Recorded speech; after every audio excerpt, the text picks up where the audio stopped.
Hey everybody, this is OK State 56, and I'm gonna go ahead and show you guys how to essentially create logos that are similar to like the ESPN scorebug logos. How you can emboss and bevel and do some different things with those.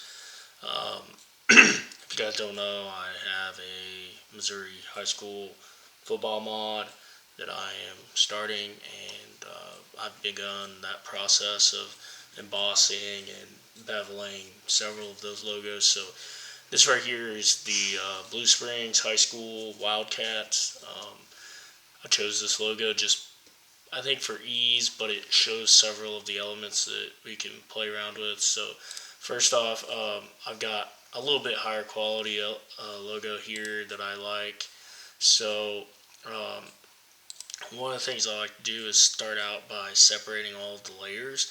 Sometimes a white outline, this is the perfect logo for this, because sometimes this white outline is really hard for like the magic wand or whatever to pick up, especially if it's really thin. So um, you can always do it in black or something that's really easy to paint bucket over, um, especially if it's a higher quality logo. So with this, I'm just going to do a team color here with yellow.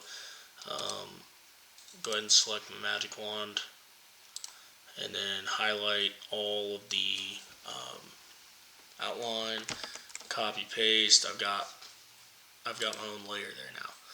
Okay, so we've got that. And then I'm gonna go ahead and I just know, since I've messed around with this logo so much, that the magic wand does not work very well for this specific logo. So I'm just going to use the quick selection tool instead. If you do a little small hold with the quick selection tool, got to make sure you select your right layer. Layer 2 obviously is not the one, layer 1. So if you do a little small hold there, it gets a pretty good selection. You can see there's some smaller imperfections here. If you want to clean that up, you can. Um, just for the sake of the video, I will.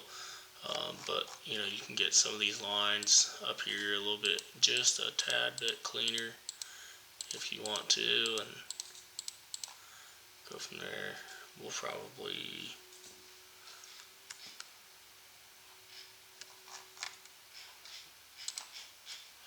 I undid what I did, but that's okay. You guys get the gist. So we're gonna go ahead and copy paste again with this. So we'll have layer 3. I want to go ahead and place the main elements of the logo above the outline. If you just think about anything else that you would ever make, you would probably start, like as base layer first, which is essentially the um, what the outline is. So we're going to just copy paste each of these, and we've got that one. Sometimes it helps to click the larger portion of the logo, and then, whoops. Sometimes I'll just deselect, try again, it automatically gets it. So copy paste. Okay, so we've got all of our pieces of the logo there. So one thing I like to do when I'm kind of working on this is I'll go ahead and um, hide all of the pieces I'm not working on, just for the visual, so I can kind of see what's going on. Doing this method, especially when you're trying to do several logos, I'm going to try to do over 100 logos, so I'm trying to get it down quick.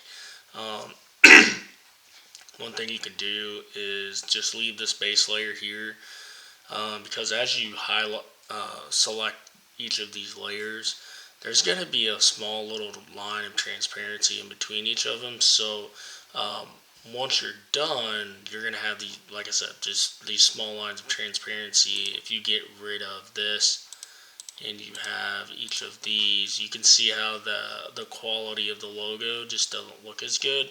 So I like to go ahead and leave this there. It fills in that color, and I think it makes it look better. So, but anyway, so first step here is to bring up, double click on your layers. We're going to start with the with this guy first.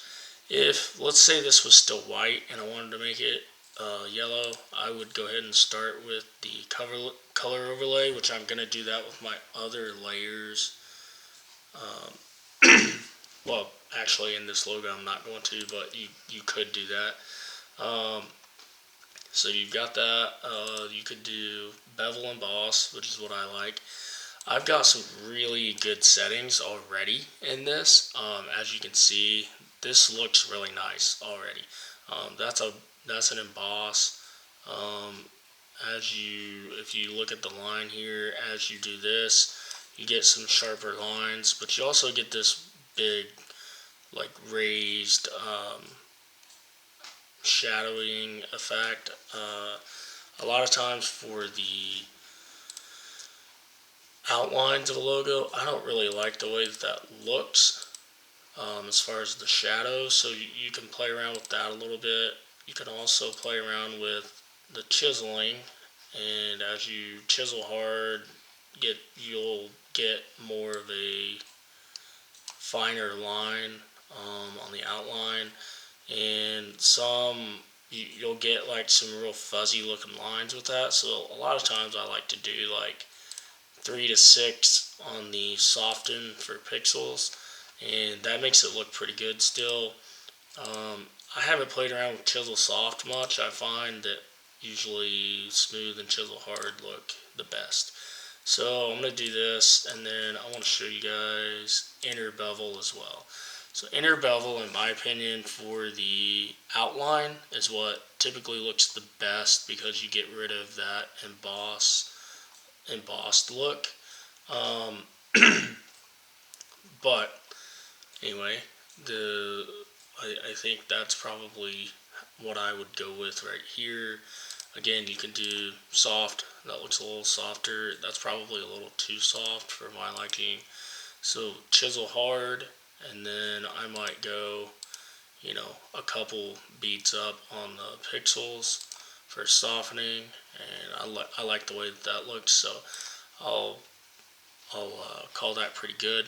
And one thing that I haven't played around with a bunch, but other people have told me that I should, is duplicate your layer, and then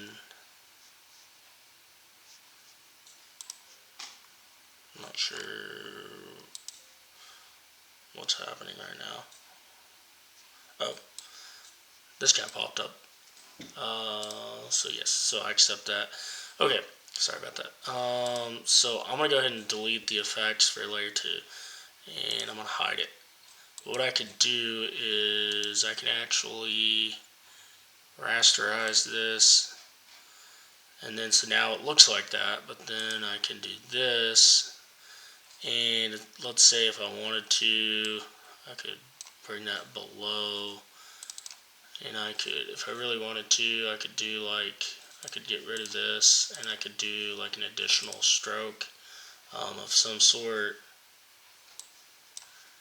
So just for the heck of it, actually, let's do the purple just so it looks different. We're gonna go outside, and right now we can't really see it. So, but if I were to bump that up,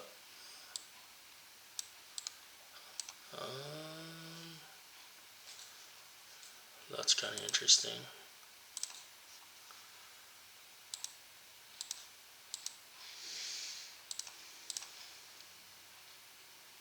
Oh, I didn't do that. That's why. Okay. So let's say I wanted the logo to look like that. If you wanted an additional,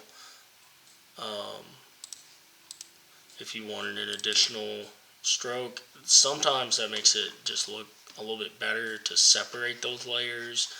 Or for example, maybe the stroke could look more like white, and so that it can look like that, and then you can fill in your other logos or other layers, and eventually you would probably have to create to fill in some of these gaps, especially with a white. you would have to come back around and like do a stroke on, like copy this layer and do another stroke. So let's get rid of this for now, and then let's talk about. I'm gonna get rid of this. The main layer elements. So Bevel and Emboss. As you can see, that creates like a huge, a really big inner bevel there. I personally like to make that emboss part look a little bit smaller, and I don't like a big, huge, dramatic shift. I do like it to look a little bit smoother, so I've been playing around with, again, like 6, somewhere in the 6 to 7 or 8 range. And then I'll also play around with the sizing of the emboss. Somewhere in that 20 to 30 has been pretty good for me so far. There's also times where I will even do the smooth look, and I will drop the smoothness down, and I will increase that just a little bit more. Sometimes that looks a little bit better. You really just got to play with it. One thing you'll see here that I've noticed, that when you do, let's say this was white.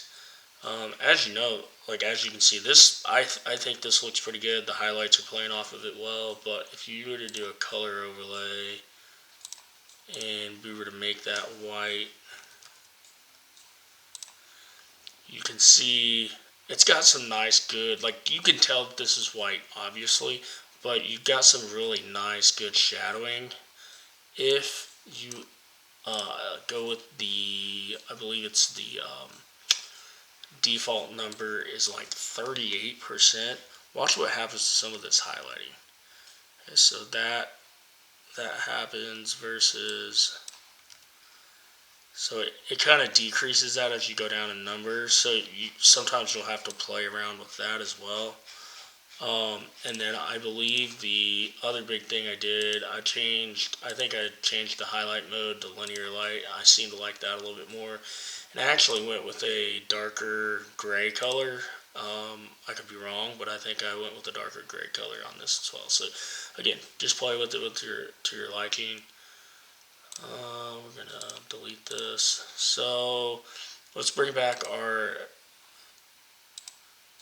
So now that looks, I mean, just super really good and smooth right there.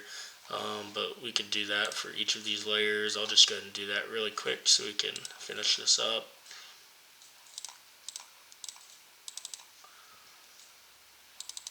One thing I do like about Photoshop is it will kind of save a lot of your settings for, so like for right now, this looks pretty good. I might even drop this down just since it's such a smaller piece, but it's gonna look pretty good for the rest of my layers as well. Let's go ahead and get these going. So Bevel and Emboss. This one, since it's a larger piece, I could probably bump it back up to the 46 or whatever I had it on. Yeah, see, that looks pretty good now. So, okay, and then I'll probably do the same thing for this guy. Where is it at? There it is. And then, there we go. So that one's there, and then that fills that out. Man, I think that just looks so much more smooth. In fact, I'll do this. Whoops. We'll put those in a group, and then you guys can see. I mean, that just brings the whole thing to life so much more, I think. Looks really good. One thing else is adding textures. So I like to come in here and you can play around with it a little bit. I'm not sure what texture that is, but one thing I would do is get your legacy patterns loaded up if you haven't done that in the past. This one's not. It looks pretty good actually. I kind of like what I see with this. You could actually change the scaling, zoom it in, zoom it out, something like that. It looks pretty nice. One thing I don't like is that it's spreading over into our outline because the emboss, like the pixels on this, has spread underneath that, so you're going to start picking that up in the outline. I don't think there's a super good way to fix that other than to probably I guess it's possible you could maybe put the outline on top in your layers, but you could just play around with that as well. But one thing, so this base one is decent, but then I like to go in here and find, I think it's, whoops, grass, and then click on the yellow. The yellow is kind of nice. What you can do is you can zoom in or zoom out a little bit, and that gives it a nice depth and different things there. So anyway, so you guys can play with that, and again, the more layers you have, the better it's going to look.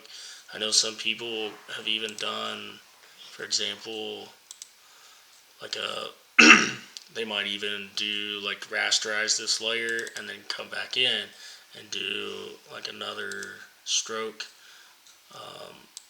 a different way, and so that gets interesting really quickly.